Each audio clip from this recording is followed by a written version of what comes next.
And the reports and so on. No problems with that before we go to start. Well, it is past now. So, yeah. Ready? Are you okay for me to start, Sonia? Yes. Yes, that's fine. Thank you.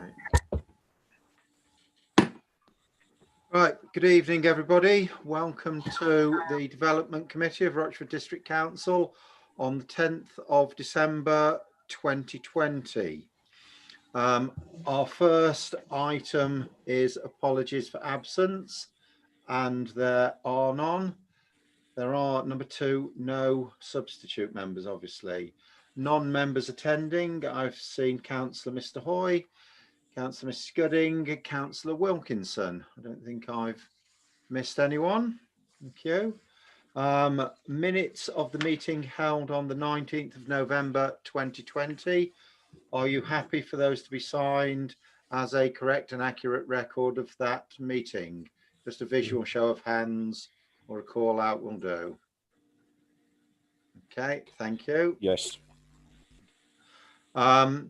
Item 5, to receive declarations of interest. I will do one first regarding item number 9. For openness and transparency, the applicant is known to the council, so there is no further need for anyone to disclose any other personal interests with regard to that one. Are there any other interests to be declared? Give myself a moment to look around the screen. That's good. Okay, thank you. Our next item is item number 6. Item we've seen before, land to the rear of 8 St John's Road, Great Wakering. And Mr. Stranks is going to be presenting for us this evening. Mike, thank you. Thank you, Chairman. This application is to a backland site with 2 vacant buildings on the western side of St John's Road. The current application for the demolition of those buildings and to the construction of 2 new buildings to provide 4 one-bedroom flats was deferred at the meeting of the 19th of November. And that was in order that officers could seek legal advice on the position in relation to members' continued concerns at the lack of visitor parking in the current scheme. Members will recall that an earlier scheme for the conversion of the existing building to 5 one-bedroom flats was refused permission because of the inadequate amenity space and the lack of visitor parking.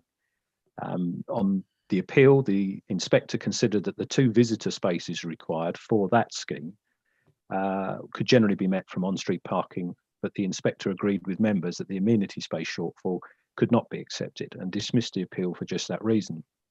Now, the current scheme is for 1 less flat and resolves the amenity space issue because what was a shortfall of 19 for 5 units becomes a surplus of 6 square metres, even though it's the same area, for the 4 that are proposed. So without alteration to the buildings much, the garden area now complies. And because it's 4 flats, then they only require 4 parking spaces plus 1 visitor space, which isn't provided in this scheme. And at the last meeting, members were still concerned about that lack of visitor parking. But bear in mind that the inspector found that 2 spaces for visitors was considered by him generally acceptable and available within the street. So obviously having halved that requirement down to 1, then logically it's even more acceptable. Now, officers have now received the advice from Council, which is set out in the update to the front of the officer report, but put in summary, the advice concludes that a decision to refuse planning permission on the grounds of a shortfall in parking would not be defensible unless new and materially different circumstances become evident since the previous decision. In simple terms, Chairman, the advice is that there would need to be demonstrated new evidence to the unacceptability of the lack of visitor parking before members now, to such an extent that the previous inspector would have come to a different conclusion had it been before him in considering the appeal. Officers are not aware of any significant changes in circumstances since the consideration and appeal. And given that the problem is effectively now halved by requiring only one space, whereas the inspector found that the need for two was still acceptable, the burden of finding that evidence is now much heavier to prove. So whilst members may disagree with the inspector's findings, given the degree of parking stress set out by residents in the reply to notifications on the application, the inspector's decision is nevertheless a material consideration that now carries significant weight in the balance of considerations that we weigh up as planning authority. Furthermore, the advice of council does not favour refusing the application in the circumstances. So that now adds extra advice over and above what we understand so far. The recommendation, Chairman, is therefore approval, subject to the conditions set out in the report and the amendment you will have seen to condition 9 proposed by officers to require obscure glazing to both side windows, that's the north and south ends, to the building on plot 1 on the eastern boundary of the site. Thank you, Chairman. Thank you. Would you mind just unsharing the screen so that I've got clear vision of what's been indicated, please? Thank you. I don't see any non-members indicating at this point. Members, given the fact that we took this item some detail last time, and that we have had the information requested, I feel on this occasion I need to directly move the approval from the chair at this point. We'll now take first Councillor Mrs. Shaw. Thank you, Chairman. I was going to say the same. As we've discussed this at length in 2 other meetings, we've had the site of the plans on both meetings and amended. Can we go straight to a vote, please, on this? Thank you. Point is noted. Councillor Stanley. Thank you, Chairman. I'd like to bring up another issue which is separate from this issue that we are talking, that you have just spoken. In as much as, could I ask the officer, Mr. Stranks, exactly what our parking standards are and good design practice, please? Right. Mr. Stranks, would you care to answer that one? Thank you, Chairman. I'll assume that it's good design of parking standards as opposed to good design overall. The standard for flats is 1 car parking space for every 1 bedroomed flat and 2 car parking spaces if the flat has 2 bedrooms or more.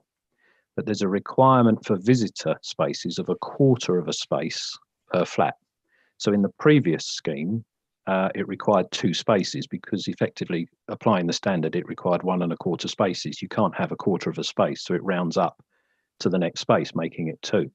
This application, because it's now 4 flats, it requires 1 visitor space and 1 car parking space for each of the flats proposed. Now, the preferred bay size that we go for is 2.9 metres wide by 5.5 metres in depth. That's, I think, the answer I think that members were seeking, Chairman. Thank you. Thank you, Chairman, and thank you, Mr. Stranks. Right, members. I know I've got the answer, but I haven't made my point. Could I ask then, what is the minimum size of parking area that is required by the council, please? Please, Mr. Stranks. Thank you, Chairman. The minimum size is 2.5 by 5 metres in depth. Could he then tell me how 2 people from a 4-door car can get out of a car, both sides, in 2.5 metres? I'll take that answer. The planning application doesn't require an answer like that. We're looking to explore new and substantial issues that have not been previously explored within this application. I'm now going to move on to Councillor Hookway, please. Thank you, Chairman. Can I ask Mr. Shranks as to whether Essex Fire and Rescue made any comment in relation to accessibility and the issues of safety and accessibility to the site and the road of St John's in relation to issues to do with car parking? Councillor Efty, would you like to make any points, please? Thank you, Chairman. It's just that I find it disappointing that the inspector doesn't look at our standard of 2.9 metres and looks at the Essex County Council Design Guide, which 2.6 metres, which I think it is above 2.5. We try and get the best for our residents, and to be overruled like this is galling to say the least. Thank you. Councillor Wilson. Thank you, Chairman. I seem to recall, I can't remember exactly where it was, but if the parking space is against a hard boundary, so a wall, for example, there has to be, I think it was an extra metre or something. Could Mr. Stranks confirm that, please? Are there any other? There's no other members indicating at the moment. If I could ask you, Mr. Stranks, just to answer those two questions on consultation with fire and against a hard wall, please. Thank you, Chairman. I'm not aware that there was a direct consultation with Essex and Fire Rescue. You have to bear in mind that the matters of fire protection is dealt with under the building regs. Now, there's two ways of doing that. The fire tender, I think, can get down an access way that's 3 metres wide and a 40 metre distance or 45 metres distance, I think, for hoses. But if that's not possible, they then do it the other way with sprinklers or rising mains. So it's rare for us to get involved with access for fire engines. Where a parking space is hard against some obstruction, I take the point about the need for overhang, particularly as the vehicles move, but I'm not aware of any standard, Chairman. I mean, usually when we see this in landscaping, the developers account for that. But other than the garage internal width, which is 2.9, 3 metres wide, which would give you an extra 0.1 of a metre. I'm not aware of any standard where it's against, say, fences or walls. Thank you. Members, we have explored this application in great detail. We've taken the specific advice. We need to come to a decision on this one. I believe that you have had all the necessary information. Chairman, yeah, Councillor Hookway, I'm talking, please. I'd like to. Please don't interrupt. I'd like to raise a point of order. If you'd let me finish, please. Thank you. We have received all of the information that's been requested, and we have all of the necessary information, I believe, to come to a decision. We have had independent advice that it would be considered unreasonable to object to this application, and we have had clear advice from our officers. So we are about to go to a vote. Councillor Hookway, you indicated on a point of order. Thank you. Yes, Chairman. Mr. Stranks gave us some information related to a question that I asked. I would have thought it might be appropriate to ask if there was something I needed to respond to what he put forward. No, I don't believe that it is necessary to further continue the debate. I believe the debate he has provided an indication that an area has we haven't received a report from some expert that could be material to this particular application. So we could actually say that a report from Essex Fire could have be additional information that is wasn't put before the inspector. I'm taking the judgment that on planning grounds, we have sufficient information to make a decision. The opportunity to raise all the various significant issues was offered last time. The specific items required that were requested have been provided. I think it is appropriate that we now go to a vote on this.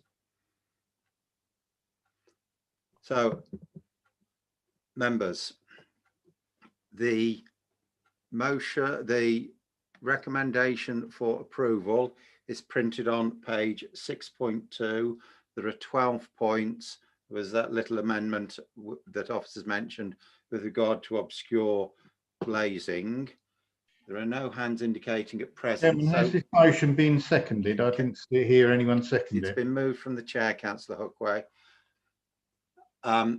So can I ask, if you wish to have a recorded vote, could you please indicate?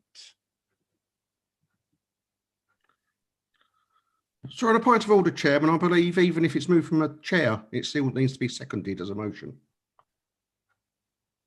I will second that, Chair. Look, Councillor Shaw. Okay.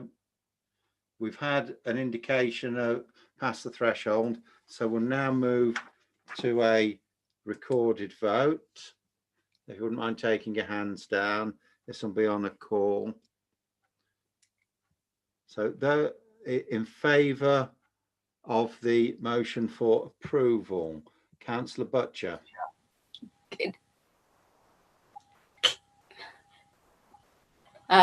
Councillor Smith. Yeah, sorry. For the recorded vote, we need members to indicate if they're voting for, against, or abstaining, because it will be a recorded vote. Yeah. So it's those members who are voting for initially. So Councillor Butcher. For. Thank you. Councillor FD. So I'm not sure quite what we're voting for here. You're voting if you're in favour of the motion for approval. It's printed on 6.2 and the 12 points. So we say yes, no, or abstain, or so yes, that's Yeah. right. abstaining. Sorry, on a point of order, our legal officer has stated that it is possible not to vote as well. There are 4 things you can do. You can vote for, against, abstain, or not vote. Okay. Can I please clarify that? Not when a fifth of members present have voted for a recorded vote. When a fifth of members present have asked for a recorded vote, then members need to indicate whether or not they're voting for, against, or abstaining, because that will be recorded in the minutes with names as well. Councillor Eaves. Abstain, thank you, Chairman. Sorry, could you repeat? I missed that. Abstain. Thank you. Councillor Hookway. Again.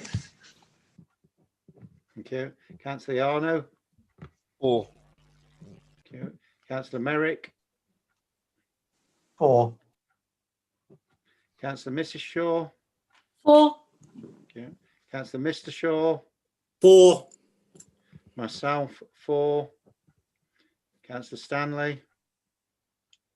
Against. Thank you. Councillor Weston. For, Chairman. Thank you. Councillor Williams. Thank you, Chairman. For. Thank you. Councillor Wilson. Against, Chairman. Thank you.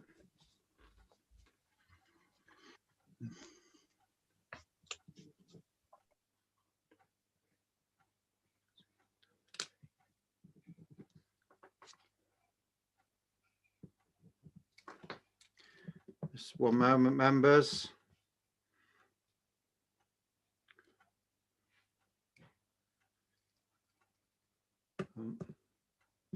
We have 8 members in favour, 3 against and 2 abstentions.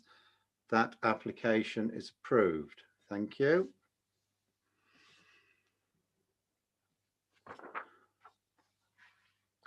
Agenda item 7, which is land opposite 92 to 102 Windermere Avenue, Holmbridge. Mr. Stranks is going to present on this one. Thank you, Chairman.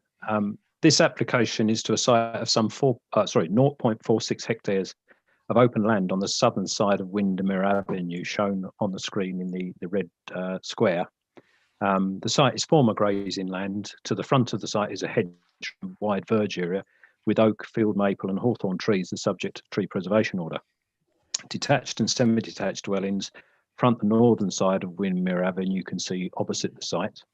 To help orientate ourselves before we jump to the other plans, I'd just ask members to focus on the rectangular building to the west of the site. If you can point to the outbuilding, Yvonne, on the cursor.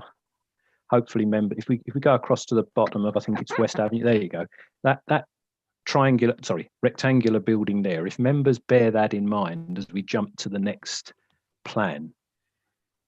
If we could look at the next plan, please. The policy SER2.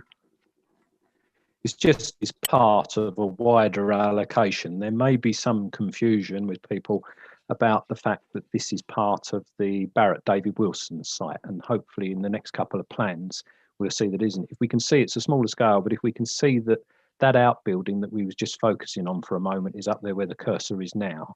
The parcel of land is the next square over. That's it, where the cursor is in there. We're talking about that plot of land, Chairman, which we'll recall was released from the Greenbelt in 2014. If we can see the Mallion site layout, this next plan is the Barrett David Wilson Homes development that's currently under construction. And again, you'll see where the cursor is. We're talking about that white box of land up the top there. It's not part of the outline planning permission that is, and the detail that is being built. If we can jump to the site plan for the proposal, the current application is for 17 dwellings, Chairman. It comprises 11 four-bedroom houses.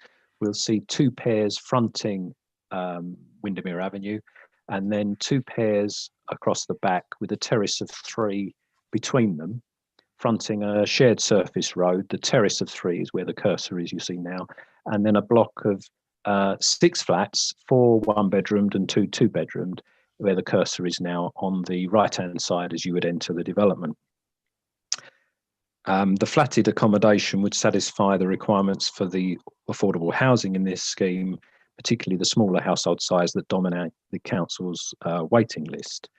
The remaining houses that you see would be privately sold. In terms of garden areas, the layout would provide rear gardens in a conventional arrangement that you can see there. Members will see at paragraph 3.75 to report that the 3 terrace dwellings and the pair of semi to the west, they are slightly under in the required garden space by somewhere 6.5 square metres or less each, but that the spaces are nevertheless usable, as we can see there. And although that's disappointing, officers feel that it would not amount in itself to a reason for withholding consent, particularly whereas in this case, a condition removing permitted development rights would bring future extensions under control, and where the issue can be considered in the light of the policies of the day. The apartment block, however, would enjoy a very spacious setting with a screen front garden area to double the amenity space required, so that we use it in the front of the building because of the screening and the setting of it. Usually amenity space is tucked behind a building because the buildings are so close to the highway. In terms of side isolation space, you'll see at paragraph 365 to the report that the layout would provide more than the minimum side spaces to the dwellings, and that in parking terms, the layout would provide 2 car parking spaces for each of the houses to the preferred standard. The 6 flats would be served by the 8 car parking spaces required, and there are 5 visitor spaces throughout the development, achieving the necessary visitor spaces. So the car parking that is shown would meet the council standards. At paragraph 367 to 371 of the report, you'll have seen that the dwellings would achieve or exceed the requirements in terms of national space for gross floor space. Where there may be a shortfall in storage space, this is more than made up by excess of the overall gross. In terms of trees and ecology issues, members will see from the report that details the layout. There's a recommendation for tree protection measures in relation to the trees at the frontage you can see there, and that the applicants have demonstrated the root protection areas in the sort of the pink line and the circles that you can see at the top of the drawing. In terms of ecology, there are no identified issues. The increased impact of future recreational pressure from future occupiers of the development is cut on the estuary, is covered by the RAMS payment, which is feature of the legal agreement.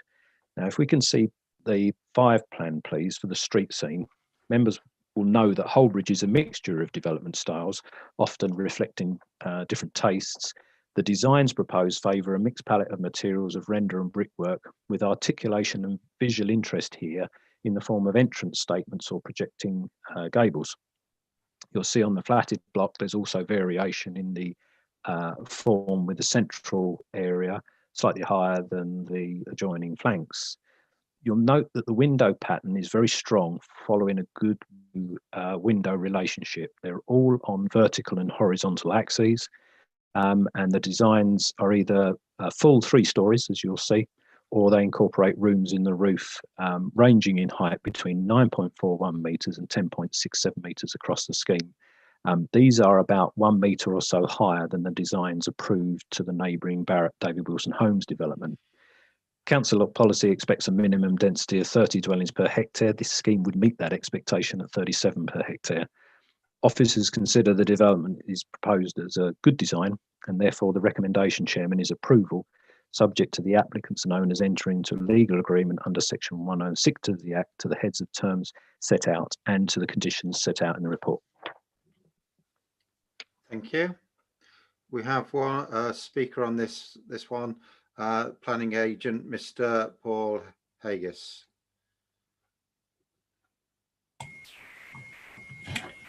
Thank you, Chairman, and good evening, members. Thank you for the opportunity to speak this evening. And can I just say you have 5 minutes on this one? Sorry. Yeah, thank you. Thank you for the opportunity to speak this evening, and thank you, Mike, for the presentation. Stratton Park are the planning consultants acting on behalf of the applicant, Marden Homes. Marden Homes are a local mid-tier developer who have delivered numerous high-quality and bespoke schemes in Essex and the wider South East area, priding themselves in providing high-quality developments. You have had the chance to read the detailed report prepared by the case officer, which confirms that the principle of development for this site is established for its allocation under policy SER6B in the 2014 allocations plan, and of course national support for the efficient use of land as set out in the National Planning Policy Framework. The applicant has worked closely with the council and statutory consultees, both at pre-application stage and during the application's consultation process, to ensure that this scheme meets all local and national policy requirements, such as parking, internal space standards, drainage, and private amenity space.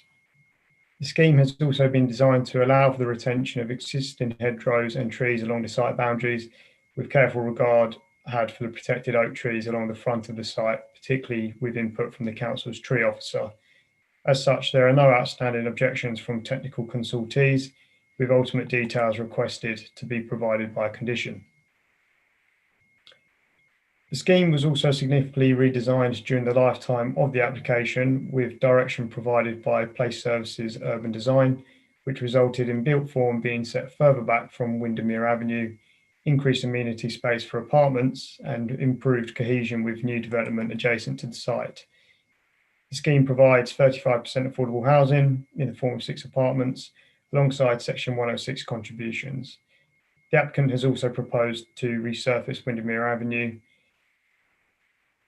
The applicant will also work with the council to prepare a construction method statement under the proposed condition to ensure appropriate access arrangements and to ensure due regard for existing residents during any future construction process. We hope that this carefully designed site presents a positive opportunity for the delivery of new homes, along with the other merits that development will provide, and therefore that you are able to agree with recommendation to approve the development of this sustainably located site, which has been allocated for residential development. Thank you. Thank you.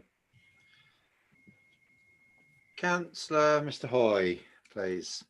Thank you, Chairman. I believe there are grounds for both refusal of this application and for deferral, and I'm sure councillors on the committee will decide which one they're most in favour of. I think it's unlikely they would consider approval. First of all, I want to take you through a couple of points around where I think it might be for deferral.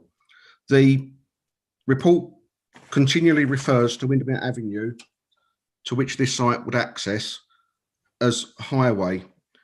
3.3 in the report, unadopted highway. 3.95, unadopted road. 3.93 again, unadopted highway or road, sorry. 3.94 again refers to it as a highway. 3.96 again refers to it as a highway in relation to section 106. Interestingly, Windermere Avenue at that point is not a public highway. People may struggle to understand the concept of this, but if you live in Holbridge, you will understand this. There are things called unadopted roads, and West Avenue is unadopted. Windermere Avenue is an adopted highway up to number 61. Between number 61 and the junction of Windermere Avenue at West Avenue, it is just not a highway. It's not recognised by Essex Highways as a highway. An unadopted road is a public highway and it's a public right of way. So the first problem I have with the application is that it's accessing onto Windermere Avenue at a point where it's not a public highway. There is no right of way for anyone to use it. Legally, as far as I can tell, householders who own the road could block it off. There's no access points. So this is why I'm saying possibly deferral. I think that needs to be clarified with people, how this would work. And I understand ownership is not an issue for planning, but I think this is something that needs consideration. And I would like the members to consider it. In addition, the report is again wrong. It's referring to the fact that in 3.99, it says that the unadopted highway of Windermere Avenue comes onto the adopted highway network at Ferry Road. Well, it doesn't. Windermere Avenue is adopted highway from number 61 to number 1, where it is on Ferry Road. The report is incorrect, and I have problems with that. I think if members are making a decision on an incorrect report, we have problems. The other area I think might be calls for deferral is around secured by design. The police clearly say that this hasn't been done and this should be done. I don't think it's good enough for us to leave it as a condition. There are those 2 points. I will now move on to the next ones, which is around density and overdevelopment. I'm aware of the minimum 30 dwellings per hectare, which this meets. However, it is building to 37 per hectare. There is a lot of time spent on SER2 by members and by the Development Committee, which include a refusal of the original planning application by Barrett, David Wilson Homes, although they did withdraw it in the end, I think. The issue around this is that they have gone to the effort, Barrett, David Wilson Home, of putting a good design in around density. And it specifically says around the northern boundary, it states, in the application for the Barrett David Wilson Home sites, which isn't this one, it's a previous one, but it bounds it. So the properties next to this site relate to this. It says, the northern quarter provides lower density rural edge to the north fronting Windermere Avenue. So we have gone to the effort of 500 properties going in on SER 2A and B to make the effort of trying to fit the northern boundary into Windermere Avenue. And then we're completely trashing it by saying, well, this doesn't matter. We're going to build to 37 hectares, completely overdeveloped compared to the neighbouring site at that point. I think this is a reason on its own for refusal because it is not in keeping with the new site at that point, or again with Windermere Avenue. Windermere Avenue is a road of detached and semi-detached houses with some bungalows. It is at quite a low density. So I'd agree up to 30, yes, but 37 is too much. I'll now move on to the building height. These properties are 3 stories tall, even the ones in, not just the flats, the rest are 3 stories tall. There are very, very few 3-story properties in Holbridge. I think the only ones are on the new site and down towards the river where there's some townhouses. And that is it. This is not appropriate for Holbridge. And additionally, Barrett David Wilson Homes on the original application had 3-story properties towards the top of the site. They removed them because they understood that they stood out. When you're driving along the Holbridge Road, the site itself is very prominent and it's a hill rising up. And if these properties go in at 3 stories tall, they're going to dominate the skyline of the site. They would dominate it in a way that isn't characterful to Holbridge. The properties in Windermere Avenue are residential houses, 3-4 bedroom houses generally. The flats coming onto Windermere Avenue opposite these houses are not appropriate. There are no flatted blocks on the new development near this site.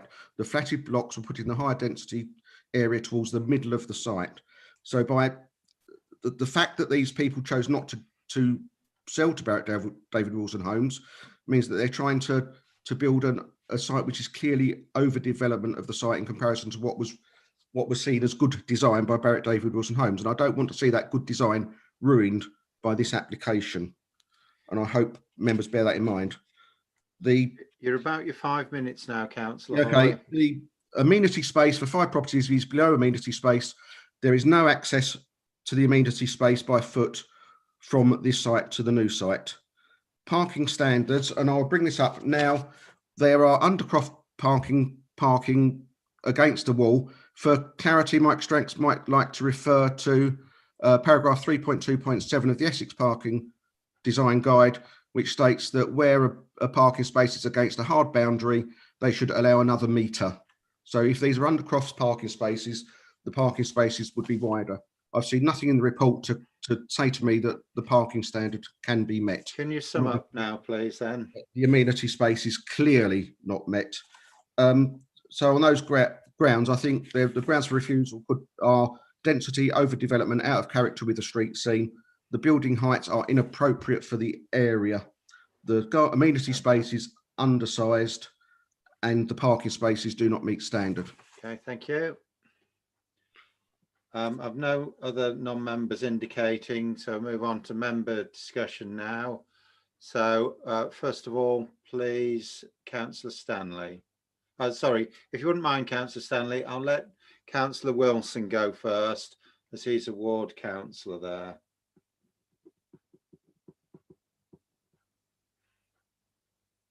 Councillor Wilson. Yeah, sorry, Chairman.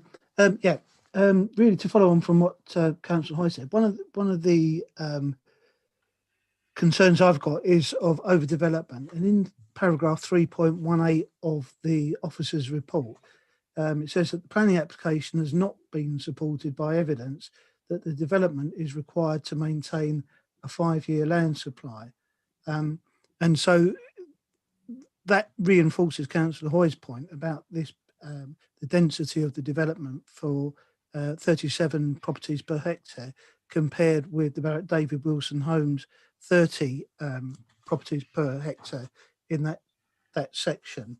I've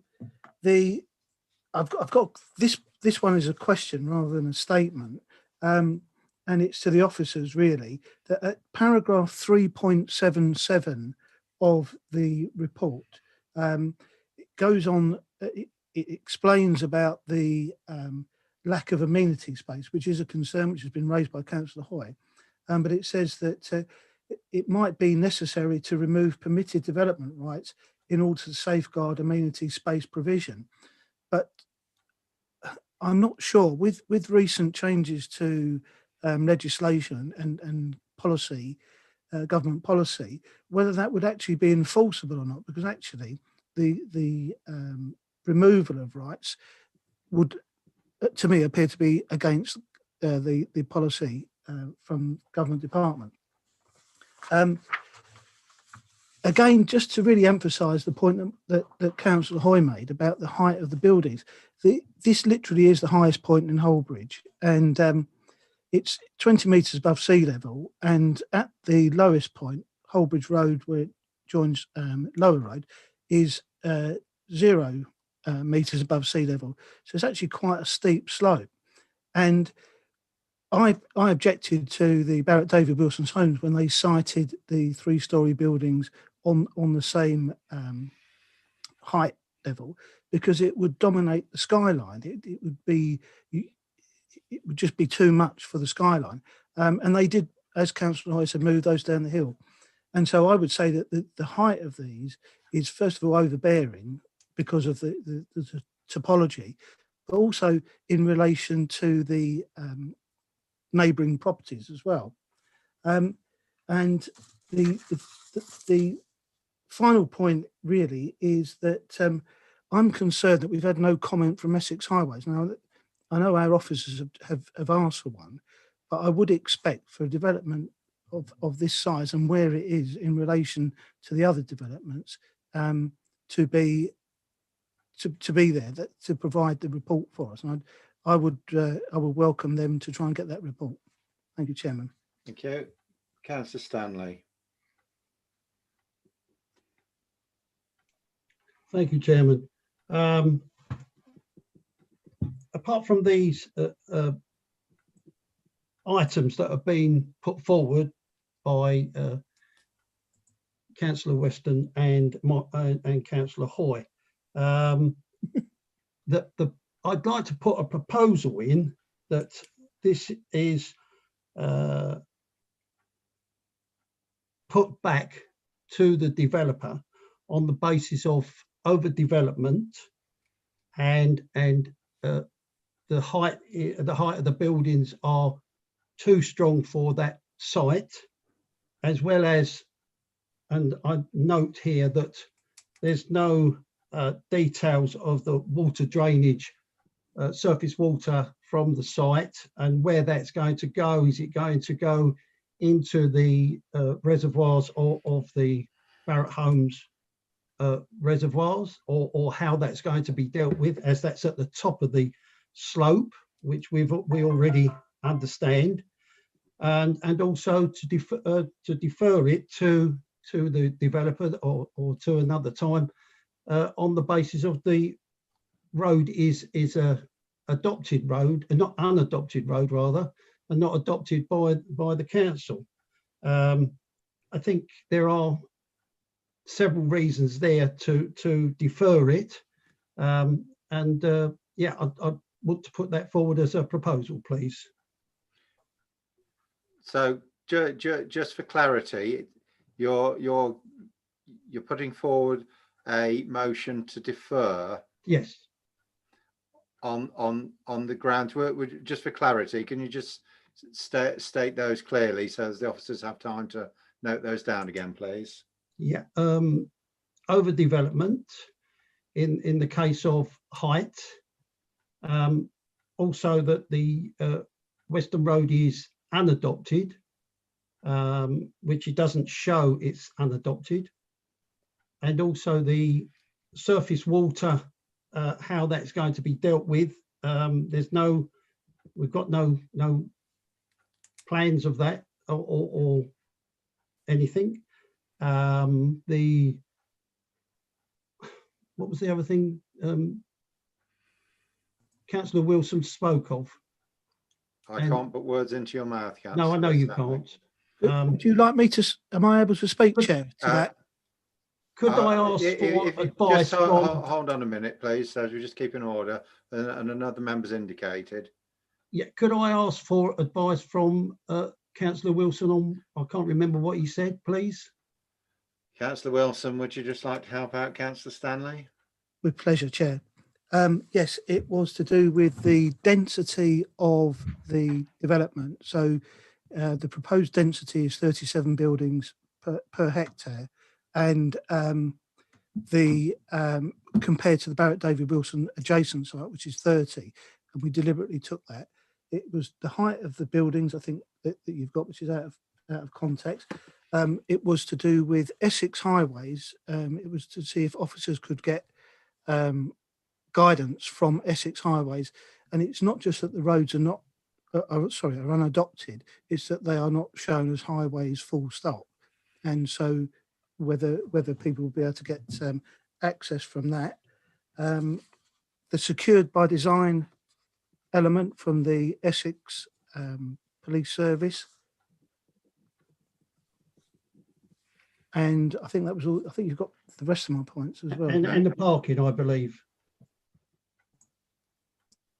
And parking standards. Okay, they're noted.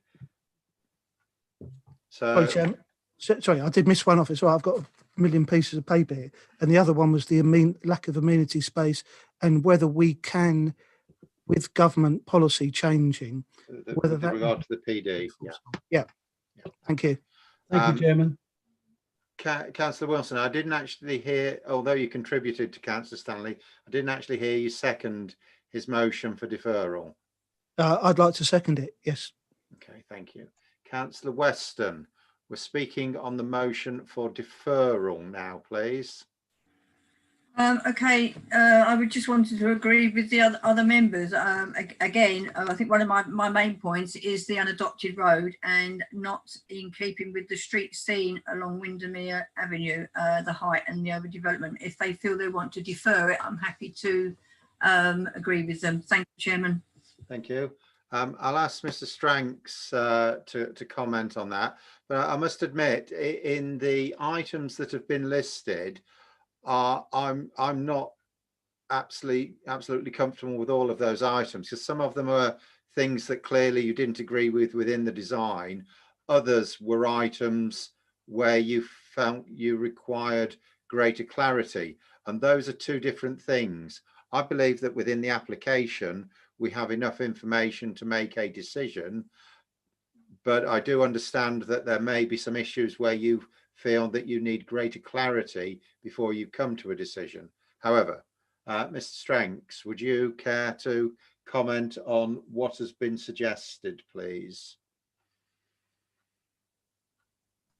Thank you, Chairman. I'll try and capture everything that I've noted down. In terms of the highway, we were able to contact the agents in the run-up to the committee to clarify the highway issue, and they advised us from Ringway Jacobs, who are Essex County's contractors, that the land does have highway rights. And if you think about it, the houses that you'll see across the top of the site, fronting Windermere Avenue, they all access over that at the current time. It's known, it seems, as what they call a private street. So it enjoys highway rights for access, but is not publicly maintained. So it's not what you would refer to as an adopted street.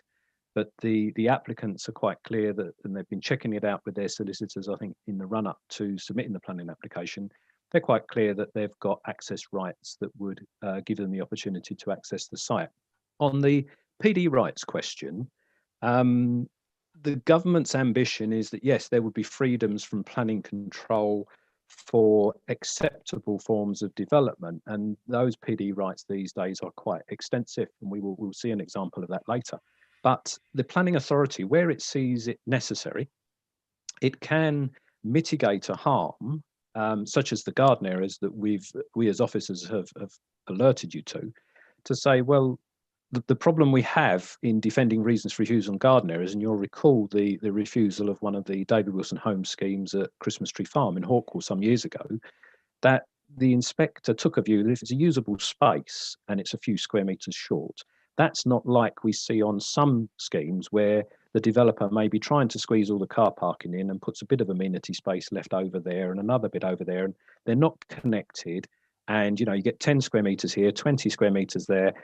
They don't form one complete whole. This layout forms usable garden spaces, albeit just under your standard.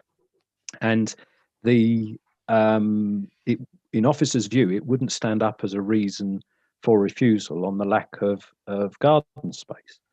Now, with secure by design, I take the point. I believe the architects have had that in mind, but they wouldn't get certification until after I think that they've built it. But I'm not saying that the scheme is secured by design compliant. It doesn't have to be. It's just something that is desirable. In terms of the height and the overdevelopment issue, it's in members' gift as to how they feel about the development. I emphasised at the beginning of the presentation the issue with the outline consent. This is not part of that outline consent or that developer's philosophy in developing the 500 dwellings. It's a judgment call as to whether this scheme is successful or not. And members may be right, and they're clearly aware of the history in terms of the desire to move high buildings away. But you'll see from the report that officers have taken into consideration the relationship between the buildings on the site and the setting, particularly the flatted building. There's a substantial open space between the street and the position of the building. Now, it may well be that homes along that avenue have enjoyed over many years looking over farmland, but we can't safeguard their views of the landscape, much as we might like to. You have to look at the merits of the development in its own right. If you compare that to streets behind Windermere Avenue, I think it's the Drive or Grassmere that's behind, those people don't have that outlook. And is it reasonable to require that the buildings are lower in scale? Members may take a view that it is reasonable, and they're at liberty to do so. But officers have looked at this and the setting and the quality of the design, and in our view, our recommendation to you is that this is acceptable. You'll see that there are comments from the urban design team who are favourable towards the design. I think, Chairman, I did have one or two breakages in the communication, but hopefully I think I've covered what was. One other point about the land supply. That was a point to the development plan. The fact where the officer has picked up that there isn't no supporting information for the numbers is speaking to the allocation issue, where the allocation that you laid down said that extra dwellings, if you like, uplift on the site, we're seeing across a number of sites, may be justified if it's necessary for the council's housing supply. And the council's housing supply is on or about 5 years.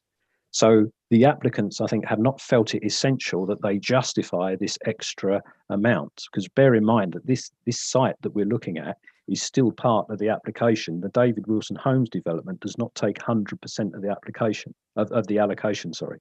So it's a site that isn't greenbelt, it's available for development, and the extra dwellings, the few here of 17 or so, would no doubt help the council's position with the supply of homes. Thank you. Thank you. Members, we've got a motion for deferral on points that have been made. Mr. Stranks has talked about them. I don't believe that we need to go back to further explore those things. So I would like to go to the vote fairly soon on this. Councillor, I'll come back to you, Councillor Stanley, okay, last as the person that proposed the deferral. So we'll just, anyone else indicating apart from Councillor Wilson and Councillor Stanley? Okay, we'll deal with those two, then we'll go to the vote on this. Councillor Wilson. Thank you, Chairman. It was really just to follow on from what Mr. Stranks has just said. There was, I'm still not clear about the right of way. I've looked at the public right of way. Can I interrupt you there? You've got that as a reason to be explored within your deferral. Yeah. So unless you're looking to take it out, I think we can move on. Okay, it's just for clarification, because I think Mr. Stranks gave the impression that there was a public right of way along there, and it's not clear from the Essex Highways public right of way website. That's my point. And the second one was just to clarify. Mr. Strank said about the the views of residents in Windermere Avenue. That wasn't the point that was being made. The point was that these are two and a half, 3-story buildings and are out of context there. It's nothing to do with people losing their view. Thank you. Thank you. Councillor Stanley, if you would like to sum up and then just to restate for absolute clarity the reasons for your deferral, please. Thank you, Chairman. The reasons for deferral is design overbearing, where there are no other buildings of that particular height. Also, the parking standard that we hold, and also the unadopted road that was put in or is there as unadopted and not adopted, as mentioned by Mr. Stranks. Yeah, I think that's where we stand. Okay, right, thank you. Members, we have a motion for deferral put forward by Councillor Stanley, seconded by Councillor Wilson. Councillor Hookway, your hand's suddenly gone up.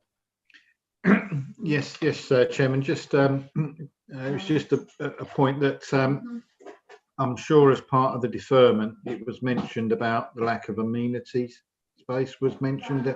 I know Councillor Stanley was summing up. I think he missed that off because I'm sure that was part of the original deferment. Is that accurate, Councillor Stanley? Yes, you're right. I forgot okay, that one. Thank you. Thank you. So can I ask if members would like a recorded vote on this?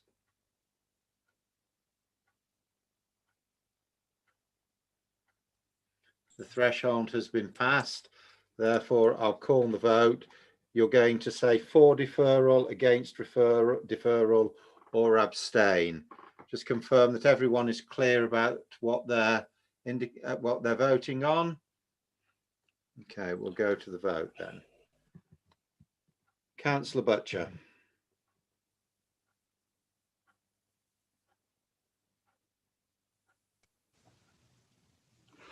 For. Councillor FD. For deferment, Chairman. Councillor Eaves. For. Thank you, Chairman. Okay, Councillor Hookway. For. Okay, Councillor Yarno. For. Thank you. Councillor Merrick. For. Okay, Councillor Shaw. For. Mrs. Shaw. For. Okay, Councillor Mr. Shaw. For. Thank you. Myself, I'll vote for. Councillor Stanley. For. Thank you. Councillor Weston. For, Chairman. Thank you. Councillor Williams. Thank you, Chairman. Against. Thank you. Councillor Wilson. For, Chairman. Thank you. I think that's clear. I don't think I need to wait for the confirmation, Sonia. I have 12 for, 1 against, and no abstentions. So that item is deferred. Thank you. Next, we have number 41 Crown Hill, Rayleigh. Mr. Stranks is presenting again on this one. When you're ready, please. Thank you, Chairman. If we could see one location plan, please, for this item, if members bear with us while we clear the screen of the last item. We'll see in a moment that this application is to a site on the southern side of Crown Hill, west of Rayleigh Town Centre. Have we got the location plan first? That would be, we can use this if that's difficult, but can I give you a moment to find, that's it, that's one plan. Right, the hard left, that's it. Try that. Great, no, that's the last one. We move on. This application has been before us before, members, and members will recall that it's an existing bungalow relatively set back in relation to the street. and the bungalow adjoining it, number 39, which you can see on the left-hand side of the site plans shown to you, and the house at number 45, which is slightly more forward to the west. The site is subject to an outline plan of permission with all matters reserved for a two-storey building to contain 5 flats. This outline permission established the principle of the development to be acceptable, but with matters of siting, design, appearance, scale, access, landscaping to be held for consideration at a later stage, what we call a reserved matters application.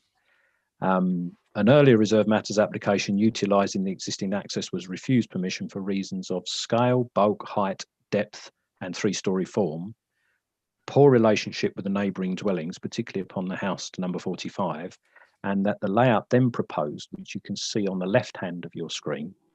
Chairman, sorry, Mr. Strengths, I'm sorry to interrupt you.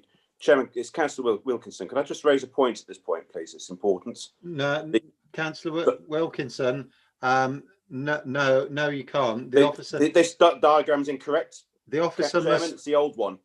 The officer must continue to present their report. It's the wrong diagram. We can deal with the point of order afterwards.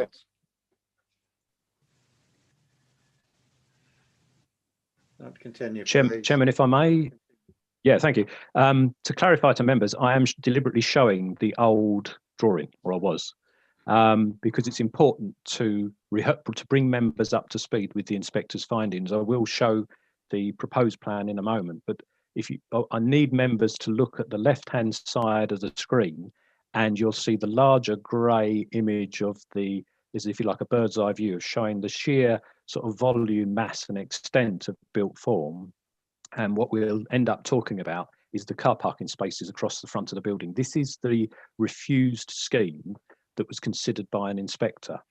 Now, as I was saying, the scale and bulk of that building and the poor relationship, particularly emphasised with number 45, if you see the depth of built form going beyond the rear corner of number 45, that was an issue with members before, as well as the inadequacy of the car parking. Members felt that a lot more car parking spaces should be provided. Now, the inspector went on to consider this application that you see here as an appeal, and in dismissing that appeal, the inspector didn't agree with the council on the scale, bulk and depth 3-storey form issue. He didn't agree with the council on the poor relationship to number 45. Okay, so those issues, if you like, are lost. The inspectorate has ruled on that, and they become a material consideration of some strength. What the inspector did consider was the car parking spaces you can see on the front, in front of the building. In this earlier scheme, we haven't yet shown you the proposed scheme, but this earlier scheme were to the minimum size, and the inspector, when he come to look at the appeal, he realised that the outline permission had said only 5 were necessary because your policy allows some relaxation where you're close to the town centre. But he noted a conflict between the manual for streets, which accepts that the minimum sizes, as opposed to the council's own guidance through Essex for a preferred larger size. Now, this is the scheme that's refused. If we can just hopefully jump to the floor plans and elevations before we look at the new site plan, just to give members a gauge of, if we look at 3 floor plan and elevations, please, just give members a size or a reminder of the sort of massing and bulk of the building. That's the one. This application that's before us today is identical in design and form, but for one change externally. I don't know if, Yvonne, you can go to the right of the proposed left-hand side elevation, and you'll see a brickwork projection beyond the rendered corner. That's where your cursor is there on the front elevation. If you can just, that's it, if you're there's been an increase in depth of 0.8 of a metre forward towards Crown Hill. That's the only external design change to what the inspector previously considered. So if we can go to the new layout plan, please, 4 plan layout plan. This, Chairman, is the current proposal that's for your consideration tonight.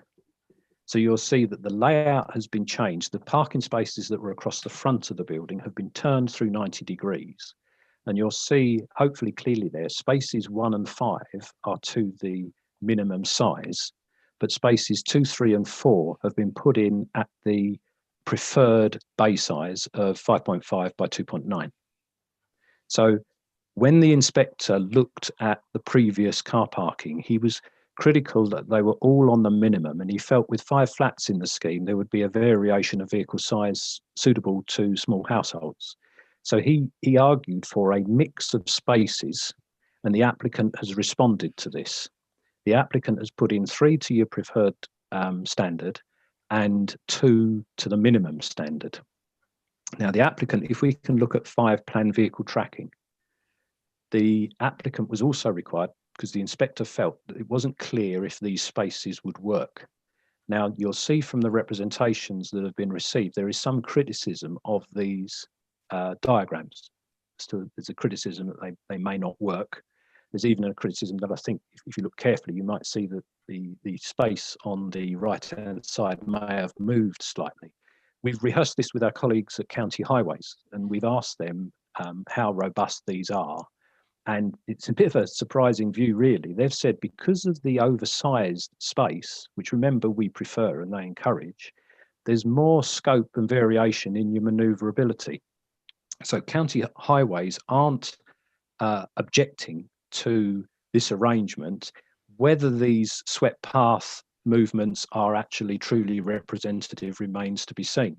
But our colleagues at Highways are confident that if laid out as proposed on these drawings, forget the vehicle movements for a moment, but if the layout proposed to the front, they're confident it would work. So, Chairman, given that the inspector found that the previous objections to design and form were acceptable, and that the applicant has addressed the need to provide a better mix in spaces as identified by the inspector, the recommendation is approval subject to the conditions set out in the report. Thank you. We have 2 speakers on this one. First, Mr. Wilkinson, who is the applicant, please. 5 minutes, please. Thank you, Mr. Chairman, and good evening, members. I may just be repeating a few things that the planner himself there has said, but I'll go through it anyway. Sorry, could I just stop you for one second? If you wouldn't mind taking that shared screen down, I don't think that's appropriate for your... It's not.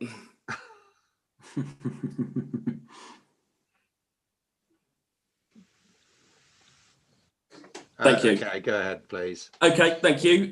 Before going into the finer details, I would just like to emphasise one point regarding the outline planning permission for the 5 flats. In our outline permission, we did state that they would all be 2 bedrooms and in a layout of 2 on the ground floor, 2 on the first floor and a 5th on the top storey. This is confirmed in the officer's report in section 2.3. Also in her report in section 2.4, it confirms that the outline planning requires a development to make provision for 5 car parking spaces. It's just in the previous committee meeting, I'm not sure this was made clear, so I just wanted to highlight those facts. I'd also like to highlight, as the planner has said previously, the reserve matters were sent to appeal and the government inspector was happy with the development size, bulk and how it looked within the street scene. In fact, the inspector only had 2 issues he would like rectified. His first, which was mentioned in the officer's report in section 3.13, is, and I quote, "It is likely that there would be some requirement for spaces of the preferred size and suggested a mix of provisions in terms of parking space sizes. We've now made 3 of those 5 spaces larger spaces and they meet the requirements of the preferred size. Of the remaining 2, although slightly smaller in width, but still meeting the minimum requirements, one is adjacent a path and the second is adjacent to the turning area in the car park. So we'll still allow a larger vehicle to fit in them and the doors can open fully onto the area next to the space. The turning area for the cars, as the planner has just confirmed, is also of course suitable for the manoeuvring of larger vehicles and so they can enter the street front first. And as he also said, they do meet all the standards of Essex highways. So not only have we created a mix of spaces as requested, all the spaces will now accommodate larger vehicles comfortably. I'm pleased to hear the planner also agrees that this can no longer be a reason to refuse planning permission. The second reason was regarding the Juliet balcony on the back of the first floor rear flat. And I think the planning officer summed it up nicely in her report. I think she summed it up so well, the planner there didn't even mention it, but I will just for the sake of it. The planning, and this is a quote from section 3.21 of her report. The planning inspector expressed a concern with regards to the privacy screen that would flank a terrace at the first floor. The first floor rear balcony element has now been removed from the proposed development, and therefore the objection raised by the planning inspector that led to the previous appeal being dismissed now falls away. Regarding the development in general, the council planner concludes in her report, section 6.1, it is considered that the reasons for a refusal on the grounds previously identified and tested at appeal could now not be sustained. I hope you can appreciate that there are only two issues that the planning inspector decided that planning permission could be refused, and we have completely resolved those now. There are no longer any valid planning reasons to refuse the development. On a side note, from previous experience at the last committee, the speaker who will argue against our development will, in his unqualified opinion, come up with all sorts of things he thinks we've not done correctly, whether it's the size of the building, the size of the refuse store, the turning area in the car park. But I just want to reiterate, we meet all planning requirements. There is not a single statutory consultee from the council refuse department to Essex Highways, etc., the professionals who are qualified to assess such matters have any problems with our plans. Thank you. Thank you. Our next speaker is Mr. Hind. But just hold on a second and we'll get your share screen up.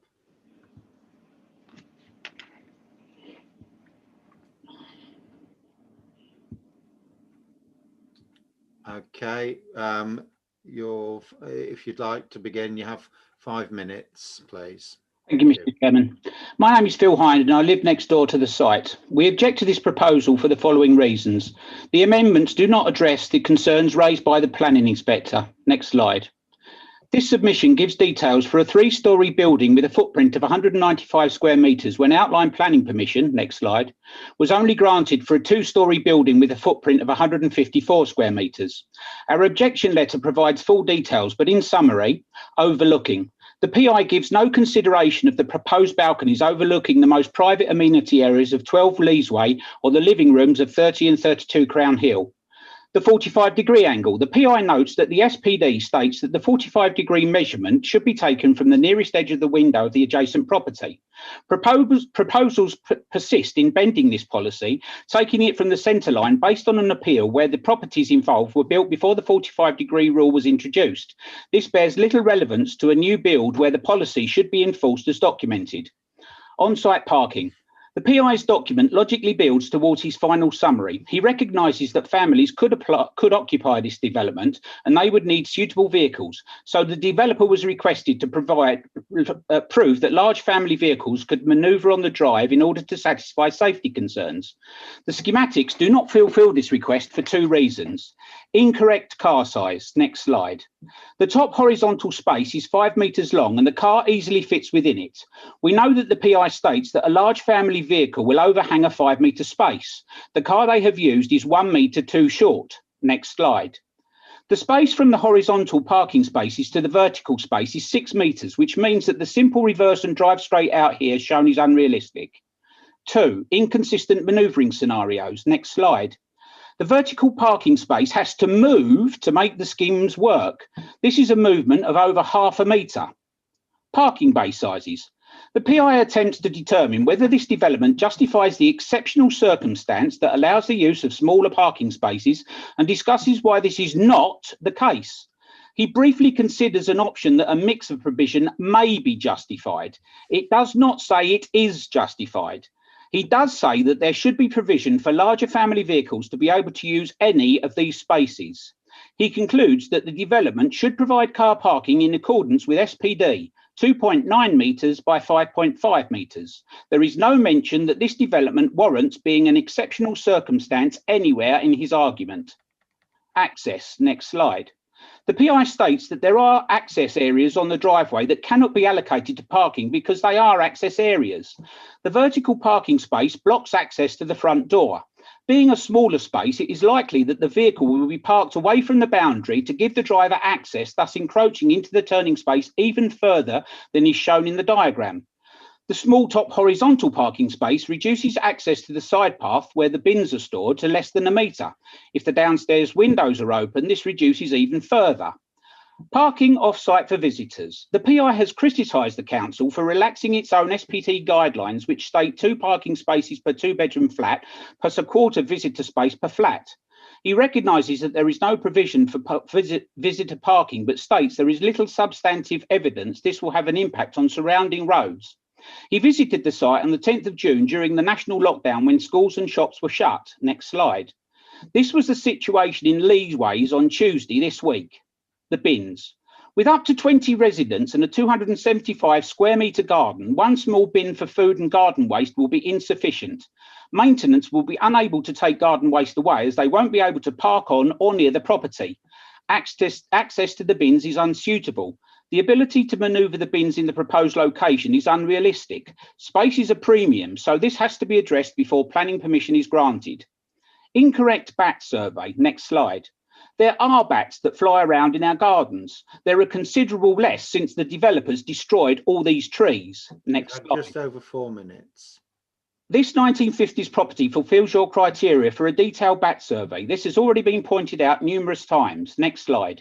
It is your responsibility to enforce this. In summary, outline and reserve matters don't match. The planning department are considering allowing this developer to break their rules on the 45-degree line, the number of parking bays per bedroom, visitor parking, and now the size of the parking bays. What is the point of having an SPD? Safety issues with access to and from the site, incorrect bat survey, compromised access, bin allocation access, no infrastructure for electric vehicles, insufficient additional surface water management. Residents are not opposed to this site being redeveloped, but it must be within the council's own guidelines and not detrimental to future occupants or neighbours. Thank you. Thank you.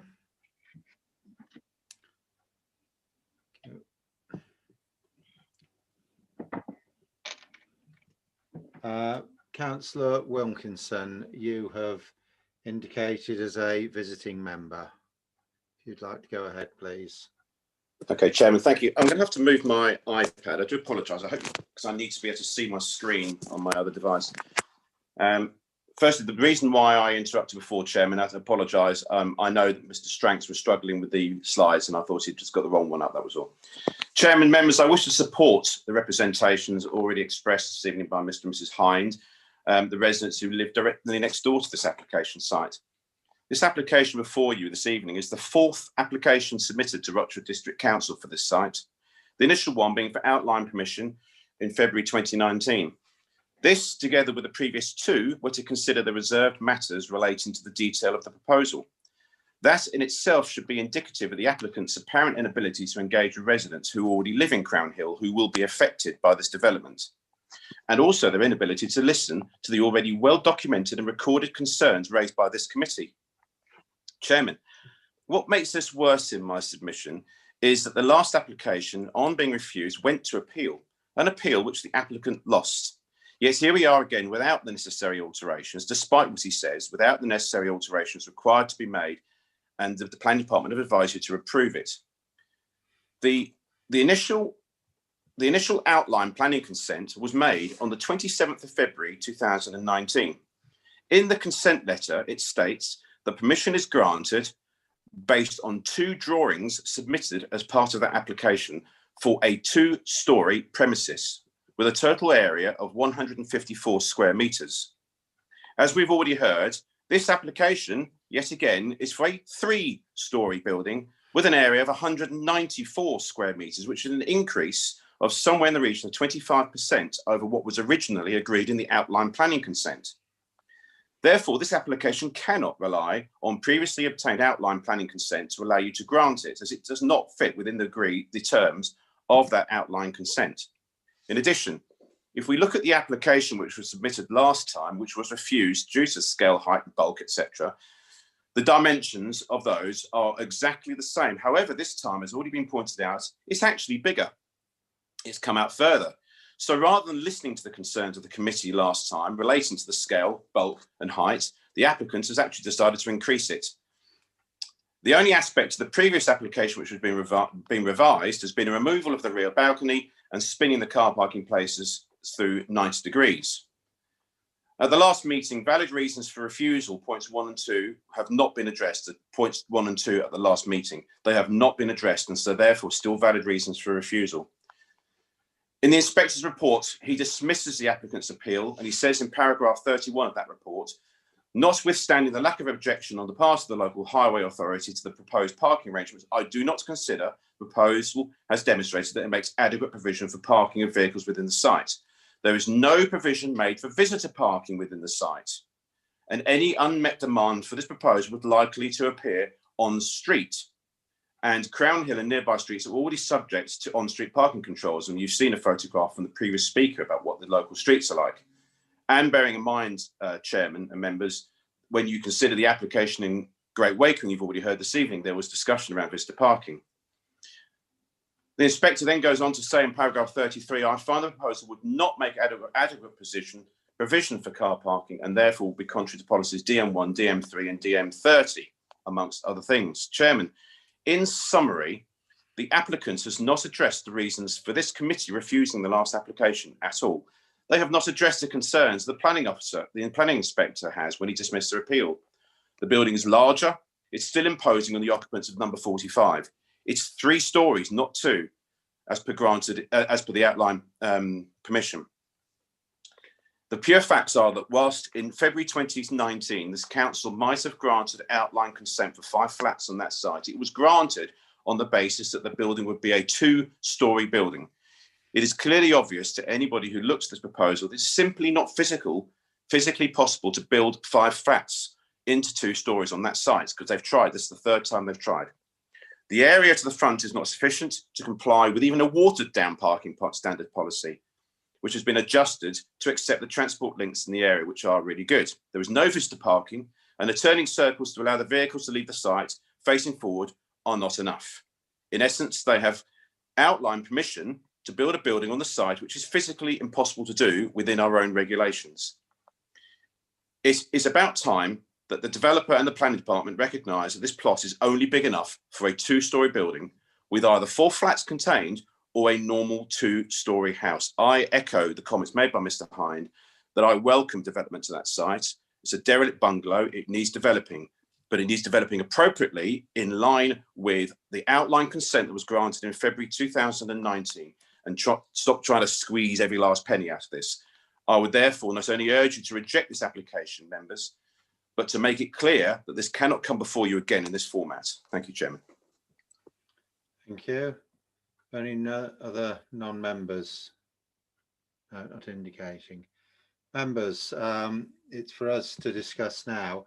I must remind you, members, that we have to determine our decision purely on planning matters, and on that theme, we have had a recent inspectorate examination of this application, of the previous application, and some very clear guidance as to what they feel is acceptable, what isn't. With regard to the parking issues, we have got a clear indication from Essex Highways, who are the consulting authority on this, that they feel that it is appropriate. Can I ask if any other members wish to speak or indicate? I'm not seeing any at this point. Oh, Councillor Stanley. Thank you, Chairman. We're only dealing, are we, first of all, can I ask, are we dealing with this application, or are we putting the previous application in with this application? No, we are dealing with the application in front of us tonight. Right. The application is outlined by Councillor Stranks. Okay, thank you very much. So, sorry, Mr. Stranks, not Councillor Stranks. Okay, so first of all, may I begin with the proposal of the parking. Because the parking is so close to the boundary to the side of the proposed parking, I can't see how, and it's only 2.5 metres wide and not 2.9 metres wide. That's going to be difficult for anybody to get out, whether they're on the left side or the right side, depending on how they drive in backwards or forwards. The other thing that really concerns me is that there is no invalid parking for any visitors. This is a concern that we have raised many times in the council, and it's something that we uphold greatly when we have properties being developed and in this situation of flats where we've got no disabled parking. The other thing that really comes to mind is that if somebody is parked in the Bay 5 and somebody who wants to reverse out from Bay 2, and obviously they've driven in, so they've need to reverse, and they've got nowhere to reverse. It doesn't actually show, the drawings submitted don't actually show a car being parked in Bay 5, because it's not always that they will want to use their car, so they will leave it in Bay 5. So the parking is restricted somewhat. Getting onto the building line, this extends beyond the building line of the neighbouring properties, and I feel that this is somewhat an overburden to the neighbouring properties, and also the height, which is a substantial. It looks, I don't know what, I can't see what the height is, but it looks quite overbearing to the other properties adjacent to either side of that property. I believe that, yes, and the depth of it goes way beyond the other properties as well. It would be, I don't know, it seems to me that the property is overbearing to the surrounding properties in that neighbourhood. Admitted, the further up the Crown Hill you go, the height of the buildings do go up because it's not on level ground. So therefore the buildings do rise in height. Nevertheless, it is still predominantly higher than the neighbouring buildings. I don't see, we should I say, rejected it before on the bulk of it, and I believe that we should defer this on bulk parking and on its size beyond neighbouring properties. Thank you. Thank you. Councillor FD. Thank you, Chairman. I'm going to look at what the inspector rejected this on. One of the reasons was the parking and being able to manoeuvre out of the property in forward gear. And I know that highways have said the manoeuvring works, but it sort of beggars belief when the parking space moves between diagrams to actually make it work. So I don't know if highways need to look at that again, because I'm disturbed that the actual diagram is not the same all the way through, where it moves to make it work. And I think that could be a reason for rejection on this. Thank you. Thank you. Councillor Eaves. Thank you, Chair. A couple of things that come to mind. First of all, the reason for refusal before involved bulk and mass. It does strike me as somewhat, dare I call it, opportunist for the developer to then increase the size of the building and rely on the report previously, or the appeal before a decision as being met, and yet he's still trying to push the boundaries somewhat. So I did kind of question that. I know it's not a massive increase, but it's still an increase. And so as that was a material consideration that was considered an appeal, I do wonder whether that is something that actually needs to be revisited, because the actual bulk of mass has actually changed. The other thing is the parking issue. As the neighbour pointed out, one thing that concerns me is when the inspector attended site, there was no real problem with parking on the street, but I'm quite familiar with that street, and it does get very blocked with parking down there. And so I think there may be a good reason to actually refer this back to the inspector even, because his basis for making his decision may have been quite out of proportion for his conclusion. Thank you, Chair. Thank you. Councillor Hookway. Thank you, Chairman. Yes, I think it's been already raised, but it's obviously very significant. It's the modelling that has been done in relation to the parking spaces and the manoeuvring of vehicles within those from those parking spaces, access into the parking spaces, and then access back onto the road.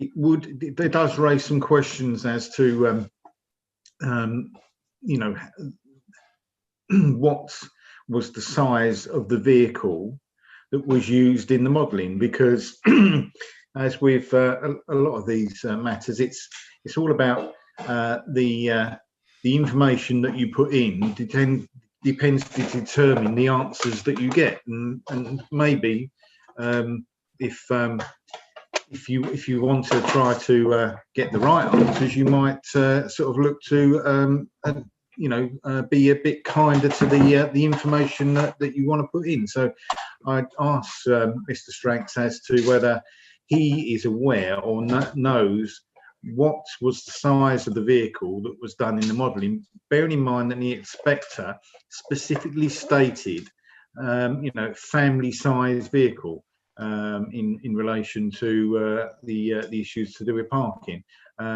So whether it was deemed as a family size vehicle, whether bearing in mind that these vehicles are a lot larger nowadays than what they used to be. Okay. Mr. Stranks, everyone that's indicated has had one opportunity to speak. I'd like you to come back and deal with those issues that covered around parking for visitors, building line, the bulk and mass, and obviously the manoeuvring issues and size of vehicles around the car parking spaces, please. Thank you, Chairman. It was actually asked on an earlier item, and I'd overlooked that. My apologies, but I was asked how we can exit a minimum space, a 2.5 by 5. Well, it's a reality, Chairman, that most of the car parking spaces we use on a daily basis at supermarkets and older premises are all built to that earlier standard. Now, there are difficulties with that if you have a larger car, the Land Rovers, the SUVs, things like this, and I accept that there are smaller cars that sometimes you go to drive in a space and you don't realise they're there. But these minimum spaces are operable. It's just that the county council and the district council have a preferable size to accommodate the larger vehicles, and that's why we shoot for the larger size. So the minimum size does work. The manual for streets, which operates for the rest of the country outside of Essex, still go for 5 by 2.5. I don't know if Yvonne can put up the site plan or the layout plan, the current one, if that's possible, because there was a comment there about building lines. Now, I would counsel members, sorry, not that one, the site layout that shows the adjoining properties. No, the site, that's the one. Thank you. I would counsel members about having rigid building lines where everything is in line. It can be a boring street. What you should have ideally is respectful variety. Now you'll see on this scheme, with the building being extended by 0.8, you'll see, I don't know if Yvonne can see at the top of space number 1, where the grey, and there's a dimension there of 1396, If you take that across, which is the extended forward gable in the refused scheme, it was set back 0.8 of a metre, but you'll see a line there across if Yvonne likes to follow the dimension line, that the lower one down, the forward one, closer to Crown Hill, yeah, up a little bit, just a millimetre or two. You'll see that line of the grey that goes, that's it, across to the corner of the building with the bay windows. So you'll see that in this scheme, the extension proposed is in line with number 39. And you'll see that number 45, if you can go across to car parking space 5, about a metre or so down from the back of it, that's it, that point there, you'll see the corner of number 45 is in front of this proposed dwelling. So it wouldn't be a case that you could say this building would be forward of the building line. The building line is probably varied down that street anyway with the curvature of the road. But rather than follow a rigid setback line like they used to in the 60s, which was deemed wasteful of urban land, you have interest and variety. And what this gable projection does, and perhaps by exaggerating it, it actually enhances the design, makes what the urban designers would call articulation and a more interesting feature. But it's a matter of taste. But clearly, there is no encroachment over any building line with that projection. There has been comment, which I understand, given the representations made about the bulk, the size, the overlooking, etc. The inspector visited those issues. They were reasons for refusal last time. And my labouring on that earlier decision may have given members a false impression that they were revisiting those issues. The reason I dwelled on those was because last time round, more or less the same design, but for the slight alteration to the front, was considered by that inspector, and because members refused permission for those reasons, for the impact on 45 and for the scale and the bulk of it. And the inspector dwelled on that in his representations. He looked at the locality of the area and didn't feel it was out of place. Now, this is the same design, but for the alteration to the front. And the issue of bulk and massing, members were concerned about the height. It's the same height.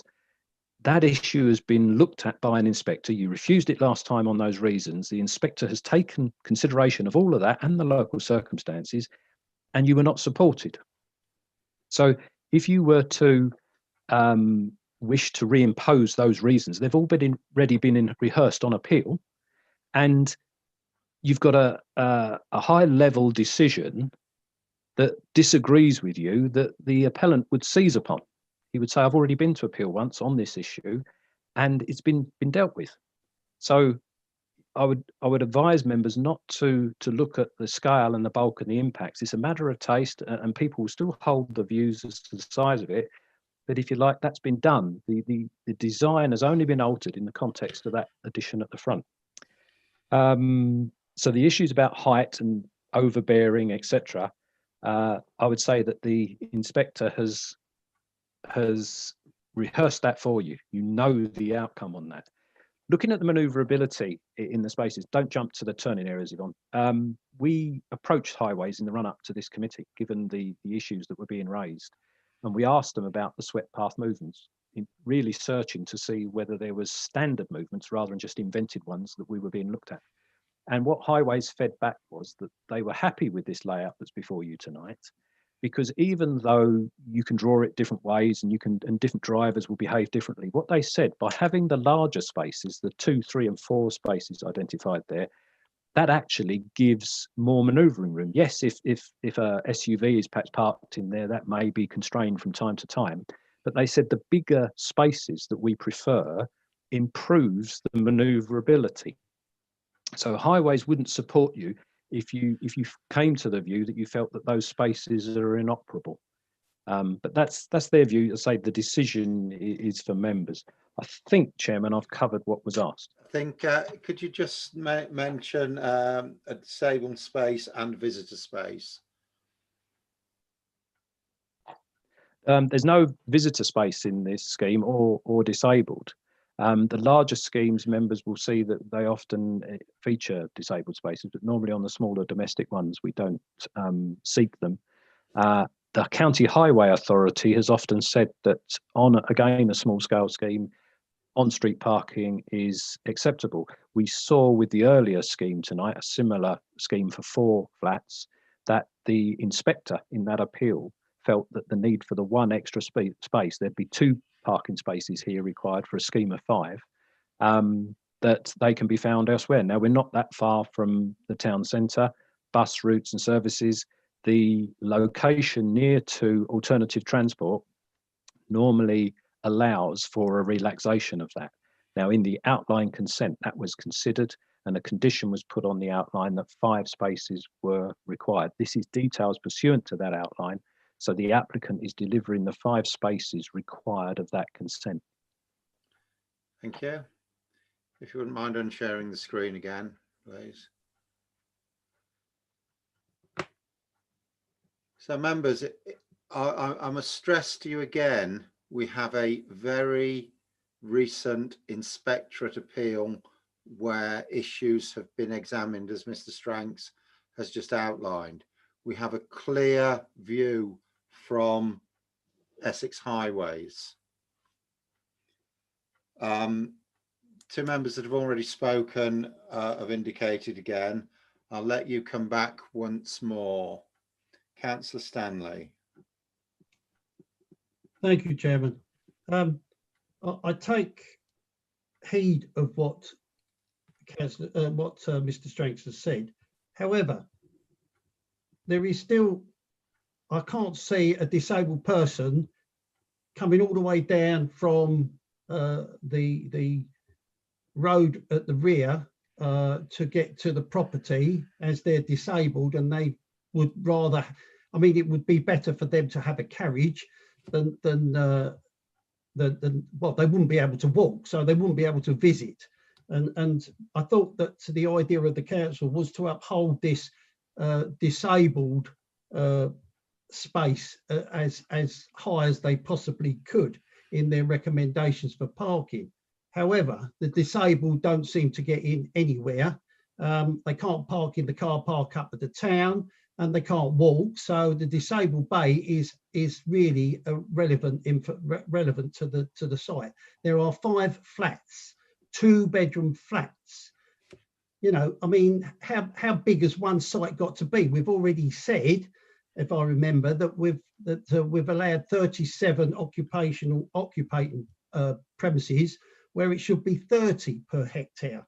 So, you know, I mean, if it doesn't bear belief that we are not holding that as high as we possibly can for the invalids. However, having said that, I still contest that it is overbearing, although it has been said that this has been okayed by the inspectorate. He's not the one that's living here, so hey, there we go. Thank you. Thank you. Councillor FD. Thank you, Chairman. I was quite specific when I asked my question about manoeuvrability. I didn't ask about the space sizes. I didn't ask about car sizes. I asked about why is that number 5 parking space move on the diagram between one diagram and the others. And if they have to move it to actually make it work, that's not going to work in real life. Is this a mistake that is on the diagram? Is this something that Highways needs to look at again because did they not notice it moved? I'd like an answer on that, please. Thank you. Just want to deal with that, Mr. Stranks. Yes, sorry, Chair. We have asked Highways about the idea of whether the swept path movements being presented. We've got 2 sets. We've got those that were submitted by the applicant. We've got another set submitted by an objector, and we asked them to review those in the light of it seemed that was there any misrepresentation. And that's why I have the answer I have. Colleagues have come back and said to some extent it doesn't matter. There isn't a sort of a standard movement as such, but looking at most of the movements that are shown, they would work. They're saying that what is forgotten is that the generosity of particularly the larger spaces aids manoeuvrability, and that's the point. So yes, they may have been moved, whether it was by mistake or whatever error, but Highways do not feel that makes a difference to the overall workability of the layout to the front. Thank you. Members, we have a motion for approval printed on 8.1 with 4 points. We'll take that to the vote now. I think everyone is clear that they've seen all the information and is happy to go to that point. Can I ask, first of all, if any members would like a recorded vote on this one? The threshold has been passed.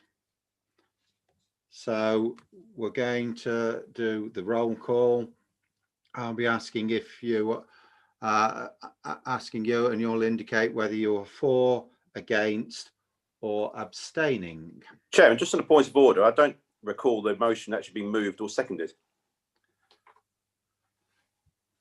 Sonia, would you like to cover this, please? Councillor Wilkinson, I believe the chair just moved it from the chair. Thank you. Okay, sorry, that's not the words I heard, but I'll take your word for it. Councillor Butcher.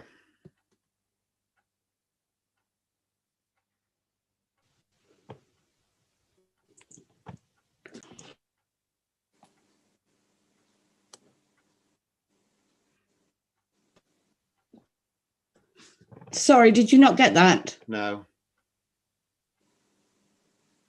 Sorry. For, thank you, Chairman. Thank you. Councillor FD.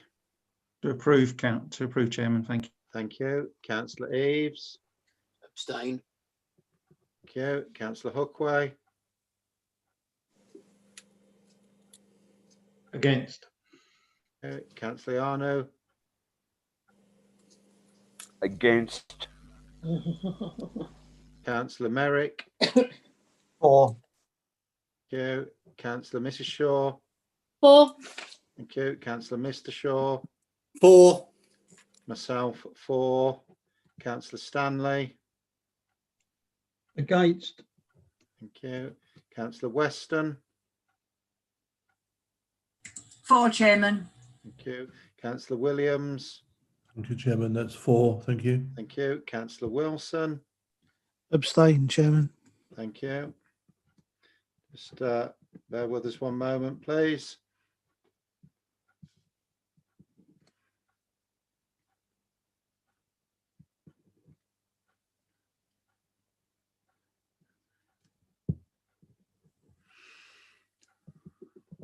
I've counted.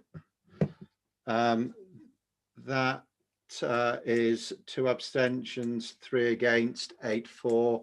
That item is approved. Thank you. We now move on to item 9, 59 Laburnum Way. Chairman, just before you start, with your permission, I'm going to leave the meeting, if that's okay. Thank you. Thank you.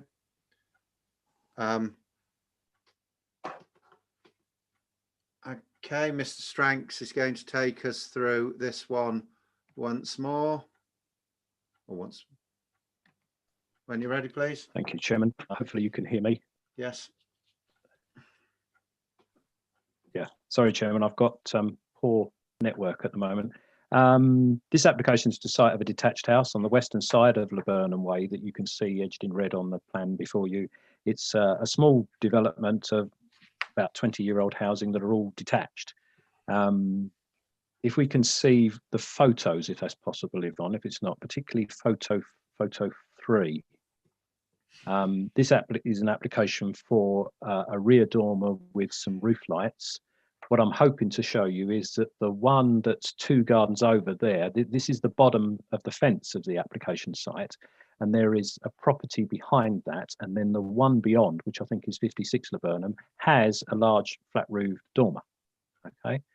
Now, if we can see the elevations, please, 2 plan, loft conversion with 3 front roof lights in the existing roof. The ridge line is not raised or altered. It's all within the envelope of the, or the carcass, if you like, of the roof shape. Yeah, if we can look at where your cursor is, I think, yeah, it must be yours, to the just the left. This is the proposed rear elevation, and members will see how dominant this dormer is. It maxes out the potential in the roof. But I have a problem, Chairman, that this actual dormer doesn't require planning permission. This is an example of permitted development. It could actually, if the roof was bigger, it could be even bigger. And we saw an example just now of where that's already been done.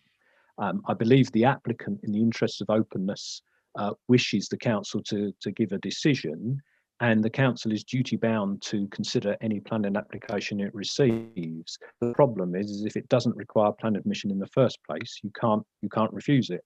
So this has a volume of some 43 cubic meters, and the government allows you to build up to 50 cubic meters volume, and that's above the roof. It doesn't include the room that's already under the existing loft, as it were. It's only the physical addition outside the roof.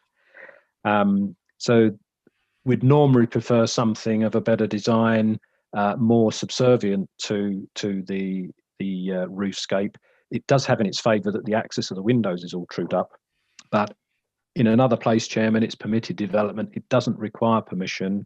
I have to advise you that you have no choice other than to approve it, because it would be ultra vires to refuse it, even though we have the duty to determine it.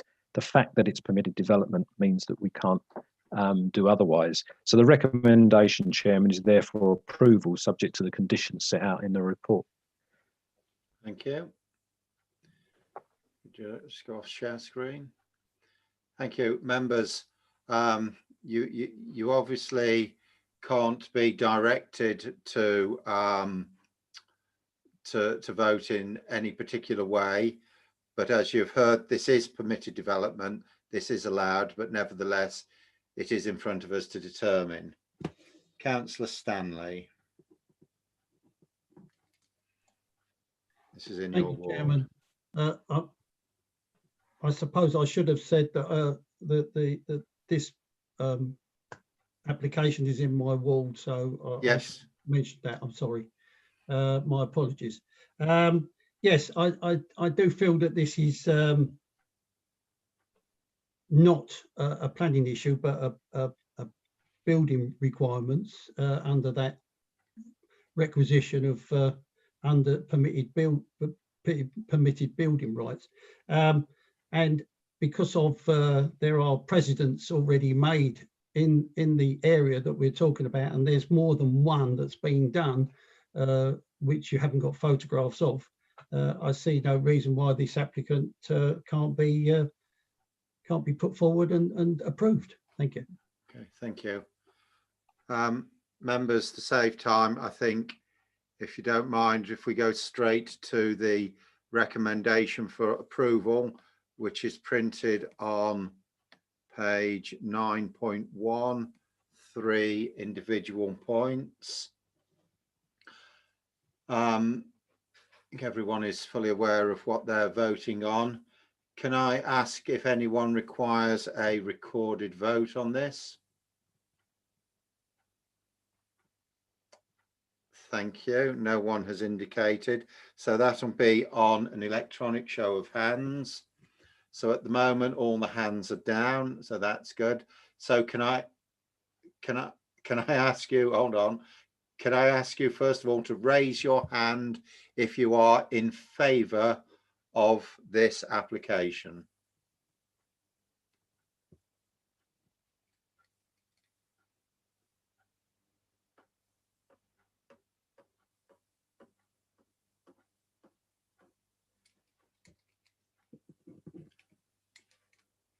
Thank you. Hands down.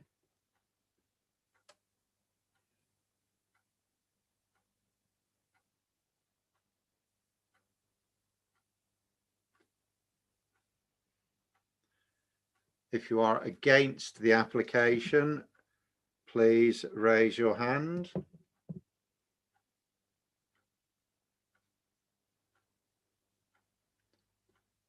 Thank you. No one has indicated. If you're abstaining,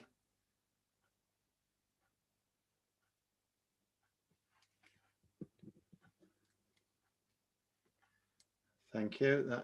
Thank you. That accounts for all the members. Can I just confirm, did I need to state those numbers, Sonia? Chairman, they will be recorded in the minutes, but the numbers are 11-2. That item is approved then. Item 10 is items referred. There are none this time round. So I'll say thank you very much for your attendance tonight. Meeting closed at 9:24. Thank you. Thank you, Chairman. Thank you, Sonia. Thank you, Bye-bye. Chairman. Thank you, Sonia. Thank you, Chairman.